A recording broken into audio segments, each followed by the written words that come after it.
所以现在的你才会如此的。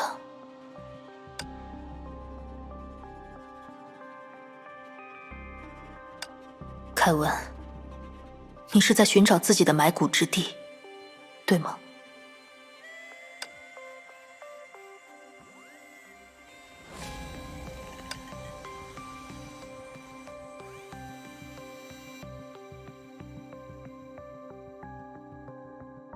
我不会加以否认，绝望的胜利也是胜利。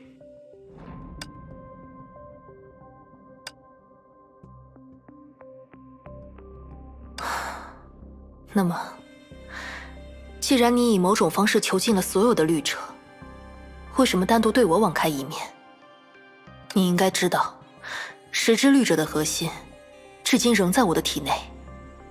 这没有为什么，毕竟，你就是你。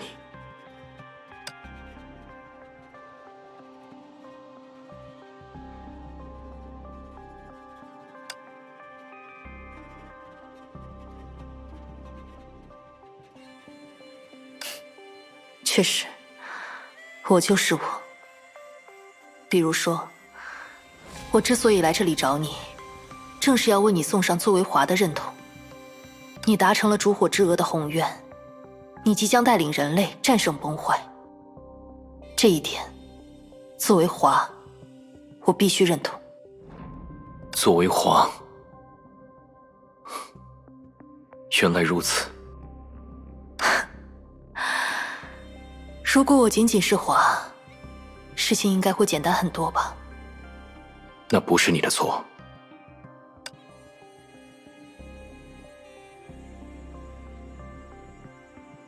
凯文，你曾经是我的战友，在战场上，你是我最为敬仰的领袖。我必须承认，即使理念不尽相同，我也并不具有站在你对立面的勇气。过去，我曾经错会了苏的一句话，他说：“不能在中烟降临时死去，是凯文最大的遗憾。”那时，我以为这单纯是指梅博士的事，但今天我终于完整的明白了，这遗憾究竟还包括了什么。在成为胜利者的这一瞬间，你也将亲手杀死那个以救世为名的自己。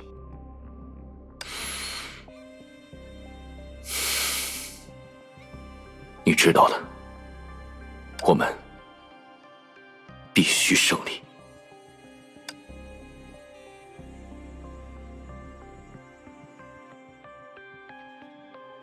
华，梅曾经将火种计划托付于你，后来，丹珠以苍玄牺牲，火种在我们眼中已经与失败无异，而重新出发的方舟，也在数千年后意外失去了联系。于是我决定抓住圣痕计划的第一个执行窗口，在新的律者尚未诞生，而新的人类已经突破数亿的时候，用相对最小的代价完成我们的使命。如你所知，苏阻止了我。比起在当时就死去数以亿计的人，他更愿意进行一场赌博，赌恒沙计划在命定的中烟之前能够找到两全其美的答案。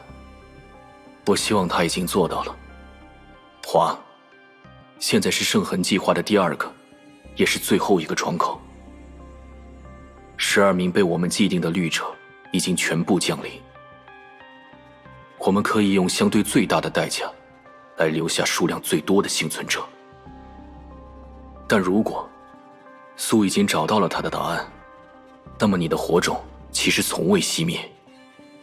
与此相反，它将从此刻开始熊熊燃烧，将历史背负的所有罪恶尽数洗净。所以，浮华，